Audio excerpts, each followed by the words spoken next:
आता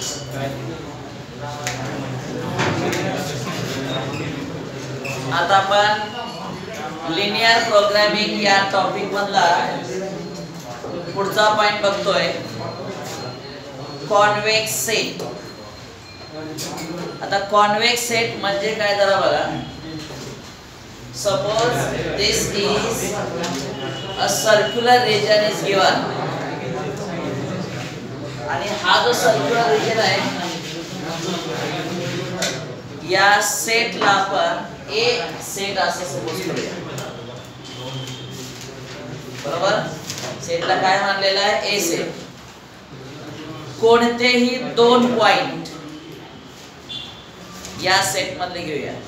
समजा एक पॉइंट पी इथला घेतला, त्यामुळे म्हणणार आहे P point P belongs to काय येणार आहे? Point P belongs to set A. एक पॉइंट या सेट मधला घेऊया. अजून एक पॉइंट कुठलाही या रिजन मधला आतला कुठलाही घ्या, समजा Q. Point Q also belongs to set A. बरोबर. आता काय करायचं, हे दोन्ही पॉइंट आपण असे जॉईन करूया. सेगमेंट काय तयार झाला? P Q. आणि हा तयार होणारा सेगमेंट या सेट मध्ये आहे. या सेट सोडून बाहेर तो सेगमेंट गेलेला नाही. Segment then segment PQ belongs to segment PQ belongs to set काय झाला? A. साधी सोपी डेफिनेशन आहे. If a set is given, P belongs to set A, Q also belongs to set A, then try to join segment joining P and Q. Then if the segment joining PQ completely lies, wholly lies in the given set, then the set A is called convex set. बघा, segment PQ belongs to set A. हा segment यामध्ये दिसतोयच आहे. Therefore, set A is called convex set. Set A is called convex set. Convex सेटची definition तुमच्या लक्षात आली असेल. आता काही सेट असे असतात की कॉन्वेक्स सेट असत नाही. आता कॉन्वेक्स सेट नसणाराचे एक्झाम्पल बघा. समजा एक अशा पद्धतीने सेट घेऊया. तर याच्यामध्ये हा ऑल पॉइंट्स त्याच्यामध्ये आहेत. या सेटला ए असं नाव देऊया. बरोबर. आता या ए सेट मधले कुठलेही दोन पॉइंट घ्या. समजा एक पॉइंट पी इथला घेतला, क्यू इथला घेतला. सेगमेंट जॉइनिंग पी तिथं आहे की, पण जर एक पॉइंट आपण या ठिकाणचा चेक घेतला, आपण दुसरा पॉइंट इथला घेतला. सेगमेंट बघा, P point belongs to set A, याला आपण ए नाव दिलंय. P belongs to set A, Q also belongs to set A. Try to join segment PQ. PQ ला जोडणारा सेगमेंटचा काही पार्ट हा रिजन सोडून बाहेर गेलेला आहे. बरोबर का? Some part of the segment PQ is not belonging to the given set.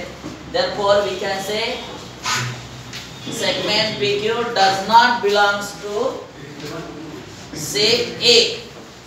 बरोबर का? Therefore, this set is a not convex. Therefore, set PQ is not convex. Not convex set. लक्षात आलं? काही सेट कॉन्वेक्स असतात, काही set convex असत नाही. समजा एक ट्रायंग्युलर रिजन असा घेतला. हा इनर पार्ट समजा असा दाखवला गेला. विचार करा बरं, हा कॉन्वेक्स सेट आहे का? तर हा कॉन्वेक्स नाहीये. तर कुठलाही दोन पॉइंट्स इथला घ्या, सेगमेंट आहे, पण एक पॉइंट इथला घेतला, एक पॉइंट इथला गेला. जॉइन करा. Segment joining these two points completely not lies in the given set. So this set is a not convex. जर आपण सर्कल घेतलं बघा, सर्कल, आता या दोन्हीत फरक काय आहे? सर्क्युलर रिजन आहे आणि हे फक्त सर्कल आहे. आता सर्कल म्हणजे काय सगळ्यांना माहित आहे की बाउंड्री वरचे फक्त पॉइंट्स असणार आहे, याला सर्कल म्हणतात. मग सर्कल एक कॉन्वेक्स सेट आहे का ते चेक करायसाठी एक पॉइंट या सर्कल वरचा घ्या, दुसरा पॉइंट पुन्हा सर्कल वरचाच घ्या. सेगमेंट जॉइनिंग PQ या सर्कलच्या इंटेरियर मध्ये येतोय. तर म्हणून काय म्हणूया, circle is a not convex set. लक्षात आलं? Circle is a not convex set. Convex set साठी तो सेगमेंट कुठे पाहिजे? त्याच लाईन वरती असला पाहिजे. Circle is a not convex set but circular region is a convex set. Circular region म्हणजे सर्कल वरचे पॉइंट्स आणि त्यामध्ये आत असणारे सगळे पॉइंट्स की जे आपण इथे दाखवले. आता अँगल बघा, हा अँगल घेतला आपण. Angle is a not convex set. Angle म्हणजे फक्त या साइड वरचे असणारे पॉइंट्स, बरोबर. कुठलेही दोन पॉइंट घ्या, P पॉइंट इथं घ्या, Q पॉइंट इथं घ्या, सेगमेंट जॉइनिंग PQ. अँगल वरती नाहीये, so angle is a not convex set. परंतु अँग्युलर रिजन हा जो सगळा पार्ट घेतला मग कुठलेही दोन पॉइंट घ्या, त्याला म्हणायचं काय? Convex set. असे दोन सेपरेट डेफिनेशन्स आहेत. आता तुम्ही मला इथले दोन पॉइंट कुठले घेतले? इथं सेगमेंट आहे, इथं दोन सेगमेंट आहेत, इथं कॉन्वेक्सच आहे, पण एकही केस फेल होता कामा नाही. लक्षात आलं? अशा सेटला काय म्हणायचं? Convex set. कॉन्वेक्स म्हणजे बाहेरून असं वाकलेला, तर इथं आत असं बेंड झालंय ना, कॉन्केव्ह झाला. फक्त कॉन्केव्ह सेट असं पुस्तकामध्ये म्हटलेलं नाही. कॉन्वेक्स आहे किंवा नाही एवढंच फक्त आपल्याला सांगायचं आहे. ठीक आहे. तर त्यामुळं कॉन्वेक्स सेट खाली ही डायग्राम काढा आणि point P belongs to set A, Q belongs to set A आणि या पद्धतीनं द्या.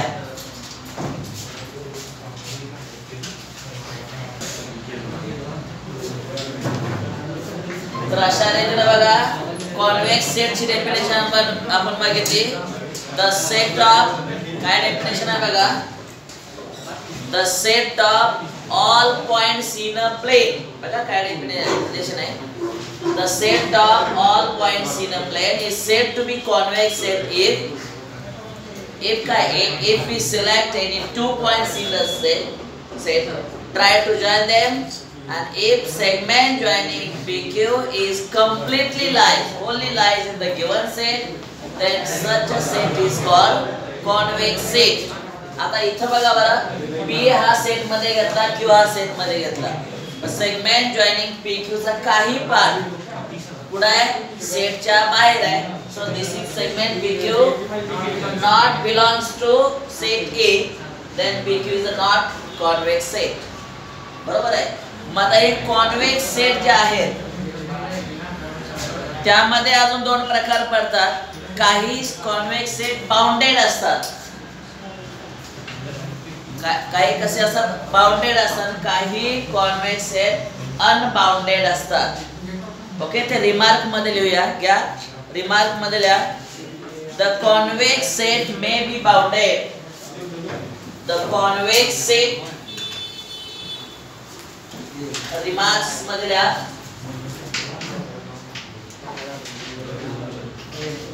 the convex set may be bounded. May be bounded. आता convex set may be bounded म्हणजे काय? समजा एक रीजन असा घेतला, हेक्सागॉन शेपने घेऊया, आणि याच्यामध्ये असणारा सगळा पोर्शन बाउंडेड सेट झाला. सर्व बाजूने असा बाउंडेड आहे, बंदिस्त असा आकार आहे, बरोबर का? So this is a bounded set. समजा एक ट्रायंग्युलर पार्ट घेऊया, this set is also bounded set, बरोबर आहे. मग याचा उपयोग कुठं होतो बघा, आपला हा जो टॉपिक आहे लिनियर प्रोग्रामिंग, तर या टॉपिक मध्ये पुढे जाऊन आपल्याला ग्राफ काढायचे आहेत, बरोबर. आणि त्या ग्राफ मध्ये समजा ग्राफ असा काढायला सांगितला असेल, इथे एक्स ऍक्सिस घेतला असेल, वाय ऍक्सिस घेतलेला असेल आणि एक लाईन समजा अशी काढली असेल, दुसरी लाईन अशी काढलेली असेल, तर हा जो पोर्शन आहे जरा बघा बरं, हा जो पोर्शन आहे तो एक्स ऍक्सिस, वाय ऍक्सिस, ही लाईन आणि ही लाईन याच्या मध्ये सामावलेला आहे, सर्व बाजूने बंदिस्त असा आहे. So this is a bounded set. लक्षात आलं का? CET ला एक प्रश्न असतो, if you draw the graphs of the given equations then the region bounded by first line, second line, x axis and y axis is what? तर याचं उत्तर असणार आहे बाउंडेड सेट. हे ग्राफ काढल्यानंतरच आपल्याला लक्षात येणार आहे.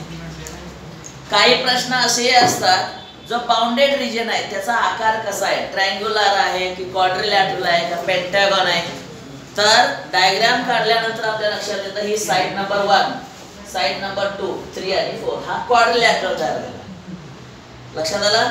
कधी कधी तो रिजन ट्रायंग्युलर रिजन असतो. फॉर एक्झाम्पल बघा, एक्स ऍक्सिस वाय ऍक्सिस काढला, एक लाईन अशी काढूया, दुसरी लाईन अशी काढूया, तिसरी लाईन अशी काढूया.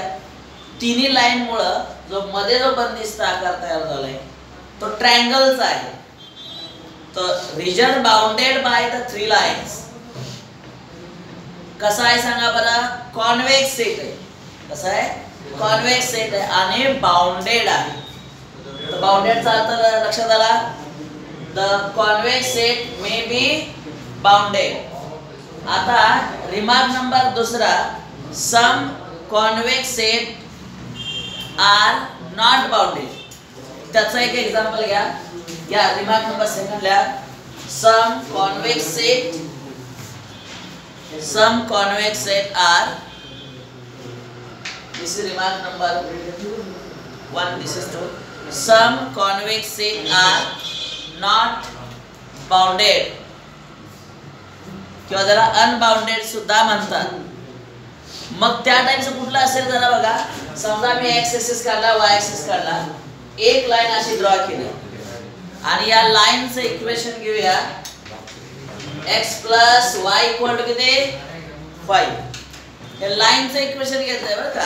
पण मी जर या बाजूला शेडिंग केलं समजा असं,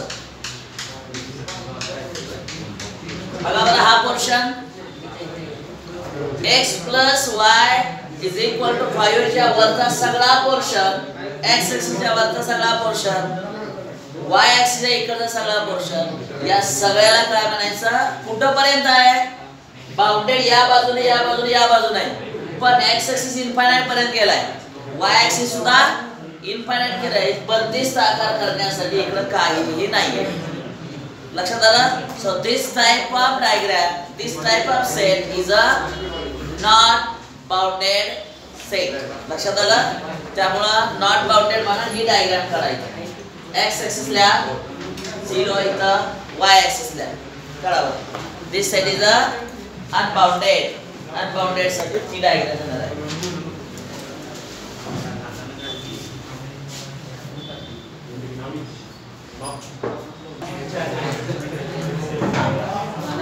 आता आपण काय करूया, नेक्स्ट पॉइंट आहे graphical representation of linear इनइक्वेशन्स.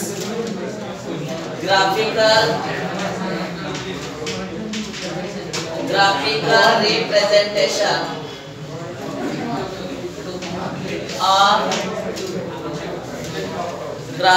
representation of linear inequation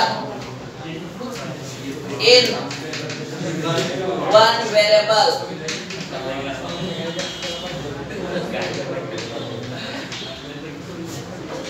Graphical representation of linear inequation in one variable.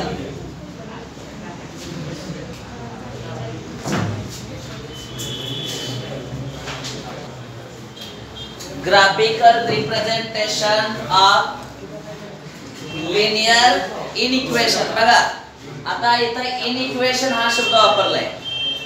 आता linear inequation in one variable. बघा वन व्हेरिएबल वापरलंय. लाईनचं इक्वेशन काय असतं आपल्याला माहित आहे, ax plus by plus c equal to काय 0. हे linear equation in काय टू व्हेरिएबल. पण वन व्हेरिएबल कधी येईल, जर तुम्ही a ची व्हॅल्यू 0 घेतली तर. बरोबर का, a ची व्हॅल्यू 0 घेतली तर फक्त राहणार काय by plus c equal to 0 one variable राहील. आणि ही लाईन पॅरलल असते x एक्सिस ला. जर b ची व्हॅल्यू 0 घेतली तर राहणार equation ax plus c equal to 0 राहील. आणि ही लाईन पॅरलल कुणाला असते y एक्सिस ला. मग आपण तेच बघायचं आहे, graphical representation of linear inequation. इथं इनइक्वेशन शब्द वापरलाय आणि इथं काय सांगा बरं, हे इक्वेशन आहे. तर इनइक्वेशन कधी तयार होईल बघा बरं. याला लेस दॅन 0 रिप्रेझेंट केलं तर left hand side smaller than right hand side. ही पहिली शक्यता.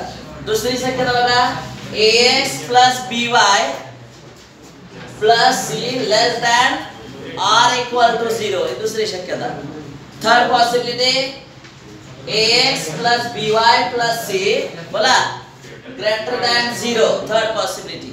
चौथी ax plus by plus c greater than or equal to 0.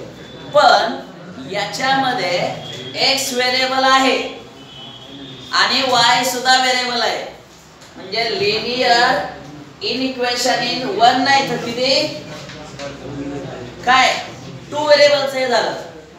पण आपण आपला दोन्ही प्रकार बघायचे. लिनियर इनइक्वेशन म्हणतोय, इक्वेशन नव्हे, एक बाजू लहान मोठी. In one variable as well as two variable. हे आपण टू व्हेरिएबलचं लिहिलं. वन व्हेरिएबलचं कसं लिहिणार बघा बरं, ax plus c less than 0. ही पहिली शक्यता. इथं y अक्षर घेतलेला नाही.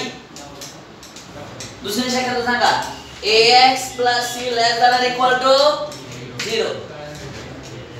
Third possibility ax plus c greater than 0 आणि ax plus c greater than or equal to 0. आता इथं बघा, ह्या ज्या लाईन आहेत ना पॅरलल असतात y एक्सिस ला. या लाईन कुणालाही पॅरलल नसतात, कारण x च्या शेजारचे नंबर अवेलेबल आहेत, y च्या शेजारचे नंबर अवेलेबल आहेत. याचा जर ग्राफ काढायचा प्रयत्न केला तर तो ग्राफ कसाही पहिला क्वाड्रंट इकडे असा जात असतो, पण not parallel to any axis. Okay, का बरं this line not parallel to any axis? कारण coefficient of x not 0, coefficient of b also not 0 म्हणून. आणि इथं कॉन्स्टंट टर्म सुद्धा शिल्लक अवेलेबल आहे. म्हणजे ही लाईन ओरिजिन मधून सुद्धा जाणार नाही. या टू व्हेरिएबलच्या बाबतीत सांगितलं. वन व्हेरिएबलच्या बाबतीत बघा बरं, वन व्हेरिएबल इथं b ची व्हॅल्यू 0 घेतली तर y टर्म कुणाची शिल्लक राहिलेली नाही. आणि ज्यावेळेस एक व्हेरिएबल फक्त शिल्लक राहतं, अशा लाईन्स ग्राफ पेपर वरती फक्त पॅरलल असतात. आता यामध्ये बघा ax plus c दिसते, y अक्षर दिसत नाही. मग याचा आन्सर काढलं तर x इक्वल टू कुठला तरी नंबर. फॉर एक्झाम्पल बघा असं 2x plus 8 लेस दॅन 0 समजा असं. म्हणजेच काय 2x लेस दॅन -8 असं होईल. म्हणजेच x less than -8 bye 2. x less than किती -4. इथं y अक्षर दिसतंय का नाही. म्हणजे ही लाईन पॅरलल असणार आहे. कुणाला पॅरलल असेल? Parallel to y axis. म्हणजे y एक्सिस आहे ना, हा y एक्सिस आहे आणि y x ची व्हॅल्यू किती आहे -4. म्हणजे बघा इकडं -1 -2 -3 -4 ही लाईन अशी उभी येणार आहे.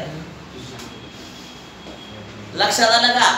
म्हणजे व्हेरिएबल एकच ज्या वेळेस असतं linear equation in one variable, two variable इथं लिहितो वन व्हेरिएबल, म्हणजे दोन्ही प्रकार आपले पूर्ण होत आहेत.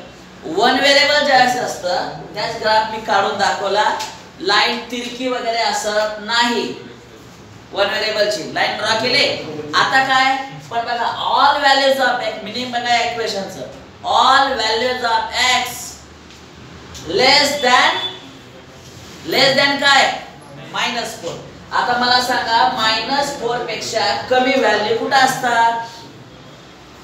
इथं -5 इकडच्या व्हॅल्यू कमी असतात, त्यामुळे हा सगळा पोर्शन हा सोल्युशन सेट मध्ये असतो. त्यामुळे पेन्सिलच्या सहाय्याने हा सगळा सोल्युशन सेट तयार झाला.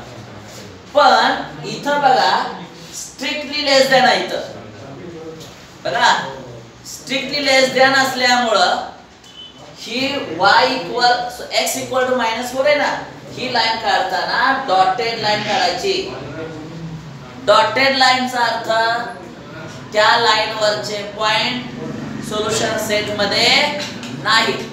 पण जर लेस दॅन ऑर इक्वल टू असेल, इथं लेस दॅन, इथं आणि इथं, याचा अर्थ x इक्वल टू 4 सुद्धा आहे, बरोबर का? म्हणजे डार्क लाईन करायची आणि त्याच्या पुढचा सगळा भाग शेडिंग करायचा आहे. अशा रीतीने आपण लिनियर इक्वेशन इन वन व्हेरिएबलचा ग्राफ कसा असतो या एक्झाम्पलच्या आधारे तुम्हाला दाखवलेला आहे. लक्षात आलं?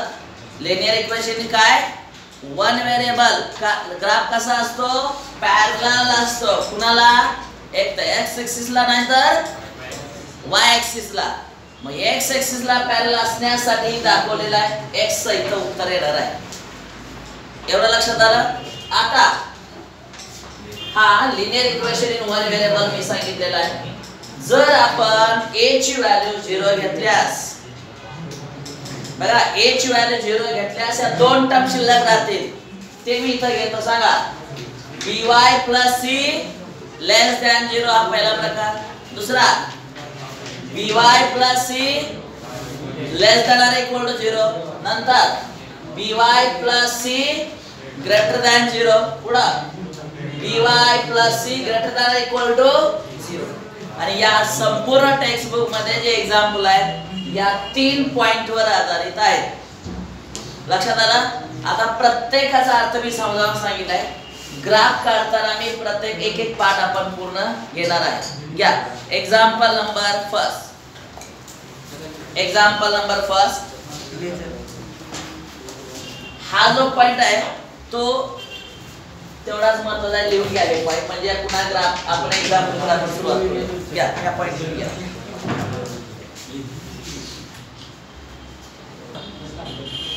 हा जे 4 प्रकार आपण दिले linear equation in two variable, याचे ग्राफ कसे असतील? Not parallel to any axis. इथं लिहा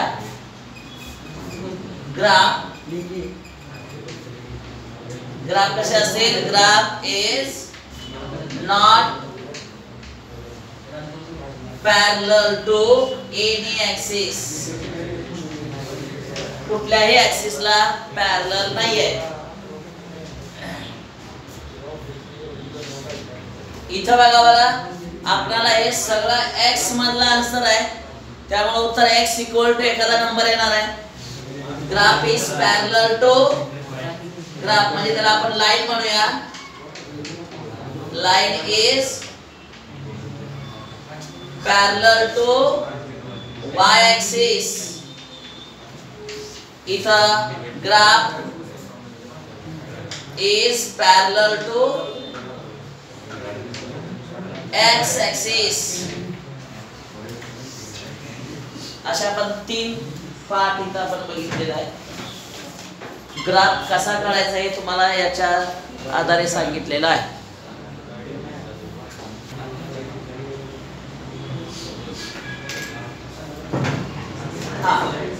आता पहिलं एक्झाम्पल घेऊया. हे एक्झाम्पल कसं सॉल्व्ह करतो व्यवस्थित समजावून घ्या आणि या एका टेक्निक वर आधारित आपल्याला पुढची सगळे एक्झाम्पल आहेत. बघा solve graphically x + 2y less than or equal to 6. x + 2y less than or equal to 6 झाला. आता बघा हे ग्राफिकली कसं सॉल्व करायचं सगळ्यांनी लक्ष द्या. आता हे जे इक्वेशन आहे यामध्ये दोन अर्थ आहेत बघा. x plus 2y less than or equal to 6, that is x plus 2y equal to 6 हा एक प्रकार पडला. and other part is x plus 2y less than 6 दोन प्रकार पडले का. आता बघा जो पहिला पार्ट आहे ते इक्वेशन आहे, टोटल इक्वेशन आहे आणि इक्वेशनचा ग्राफ काढण्याच्या वेगळ्या पद्धती तुम्हाला माहिती आहे. 10th स्टँडर्ड मध्ये तुम्ही हे बघितलेलं आहे. आणि हा जो दुसरा पार्ट आहे ते इक्वेशन नाही तर ते इनइक्वेशन आहे. आता इनइक्वेशन म्हणजे एखादी लाईन आपण काढली तर लाईनच्या एका बाजूला भाग सगळा शेडिंग करायचा आहे किंवा ते सोल्युशन सेट त्या बाजूला असणार आहे. आपल्याला ग्राफ काढताना याचा नसून पहिल्यांदा याचा ग्राफ काढायचा आहे. त्या माहिती फर्स्ट वी ड्रॉ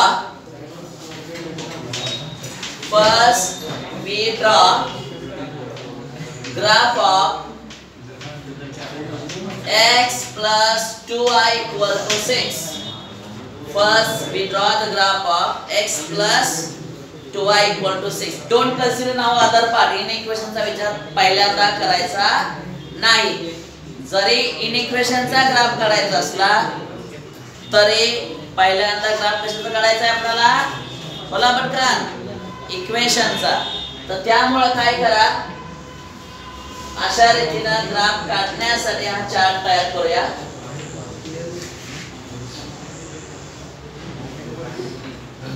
इथल्या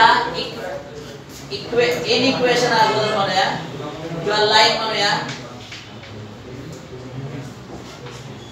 जे आपण लाईन काढणार आहे त्या लाईनला AB असं नाव देऊया, लाईन AB.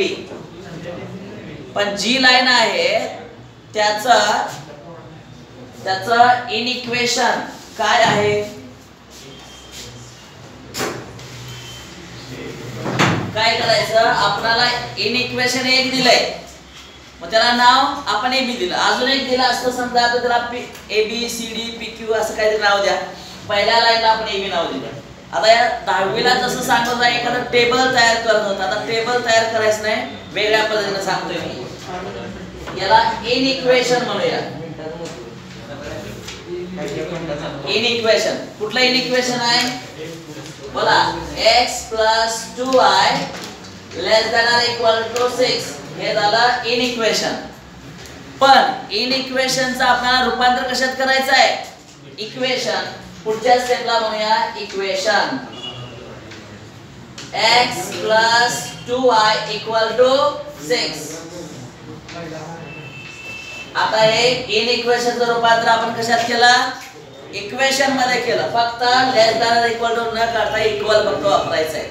आणि आता या x च्या शेजारी 1 आहे बघा मी काय सांगतोय. x च्या शेजारी 1 आहे y च्या शेजारी 2 आहे म्हणजे ही लाईन x एक्सिस ला पॅरलल नाही y एक्सिस ला सुद्धा पॅरलल नाही बरोबर का. म्हणजे लाईन अशी तिरकी काढली तर x ला छेदणार आहे इंटरसेक्ट करणार आहे आणि काय y एक्सिस ला सुद्धा इंटरसेक्ट करणार आहे. त्यामुळे इथं म्हणूया पॉइंट्स ऑन इथं x एक्सिस आणि इथं y axis. Points on x axis points on y axis असे दोन पॉइंट तयार करायचे बरं का. Points on x points on y. आता जे x एक्सिस वरचा पॉइंट आहे इथं नाव काय दिलं सांगा बरं A आणि B. इथं A पॉइंट घेऊया आणि इथं B पॉइंट घेऊया. हा जरा मोठा भाग तयार करतो जरा बघा. इथं म्हणूया पॉइंट्स ऑन x एक्सिस इथं बोला y एक्सिस. आता इथं A घेऊया आणि इकडं B घेऊया. आता एक्स ऍक्सिस वरचा जो पॉइंट मिळतो त्याचं सांगा बरं, तुम्हाला बारकाईने सांगितलंय सगळं. जी लाईन एक्स ऍक्सिस ला अशी इंटरसेक्ट करते त्याचा y कोऑर्डिनेट काय असतो? 0. तर त्यामुळे y कोऑर्डिनेट 0 बनायचं. x ऍक्सिस वरचा पॉइंट मिळवण्यासाठी y ऍक्सिस 0 ठेवायचा आणि y ऍक्सिस वरचा पॉइंट मिळवण्यासाठी x ऍक्सिस 0 ठेवायचा आणि मग येणाऱ्या व्हॅल्यू काढूया. या इक्वेशन मध्ये 0 ठेवा y ची व्हॅल्यू. x किती आली? 6. एक पॉइंट आपल्याला मिळाला. पण ग्राफ मध्ये एक पॉइंट मिळाला की तरी भी आपल्याला ग्राफ कळत नाही. अशी लाईन अशी काढायची का अशी काढायची का अशा अनेक शक्यता आहेत. म्हणून अजून एका पॉइंटची गरज आहे आणि तो पॉइंट मिळवायचा आपल्याला y ऍक्सिस वर. y ऍक्सिस वर केलं काय? x ची व्हॅल्यू 0 ठेवा. बोला काय येईल? इथं x ची व्हॅल्यू 0 ठेवा. 3 येणार आहे. आणि इथं म्हणायचं शेवटी सोल्युशन सी. Solution set. आता सोल्युशन सेट हा पार्ट आपण नंतर बघूया. ग्राफ काढल्यानंतर आपल्याला कळेल. आता ग्राफ काढताना काही अडचण येणार नाही. x ची व्हॅल्यू किती आले ठरवा बरं? +6. y ची व्हॅल्यू +6. म्हणजे आपला x ऍक्सिस समजा असा काढला, y ऍक्सिस असा काढला. 1 2 3 4 5 6. इकडं 1 2 3 4 5. पाच झाला x ऍक्सिस झाला. इकडं -1 -2 -1 -2. शक्यतो ग्राफ तुमचा पहिल्या क्वाड्रंट मध्ये येतो, तिसऱ्या क्वाड्रंट मध्ये शक्यतो ग्राफ काढायचा नाहीये. ओके. आता बघा a ची व्हॅल्यू x ऍक्सिस वर किती आहे? 6 आहे. x ऍक्सिस वरती 6 इथं आहे. त्यामुळे इथं a देतो 6 0. बरोबर आहे. b पॉइंट किती आहे बघा बरं? y ऍक्सिस वरचा 0 3. इथं 0 3 आहे. याला b 0,3. आणि दोन वेगवेगळ्या पॉइंट मधून 2 different points distinct point determine one line. तर त्यामुळे आपण a आणि b मधून जाणारी अशी एक लाईन आपण काढूया. आणि लाईन काढून झाल्यानंतर कशाची लाईन आहे? इक्वेशन आहे दिलेल्या x + 2y = किती? 6. अशा रीतीने आपण हा ग्राफ काढलेला आहे. बरोबर आहे. आता इथं मी शेवटचा कॉलम काय दिलाय? Solution set. म्हणजे इन इक्वेशनची काय करायचं बघा. हे बघा all values of x and y gives answer less than काय? 6. आपण =6 चा ग्राफ काढलाय. त्यासाठी ओरिजिनचे कोऑर्डिनेट काय सांगतो लक्षात ठेवा जरा. आता लाईन काढल्यानंतर कळतं की ओरिजिन एका बाजूला आहे. ओरिजिनचे कोऑर्डिनेट्स यात ठेवा बरं. x y मध्ये ठेवा. इथं 0 ठेवा, इथं 0 ठेवा. काय आलं सांगा? इथं 0 ठेवा, इथं 0 लेस दॅन 6. 0 हे 6 पेक्षा कमीच असतं, which is ट्रू. आणि जर ट्रू असेल तर ओरिजिनच्या बाजूला सोल्युशन सेट असतो. त्यामुळे सोल्युशन सेट इथं म्हणायचं ओरिजिन साइड.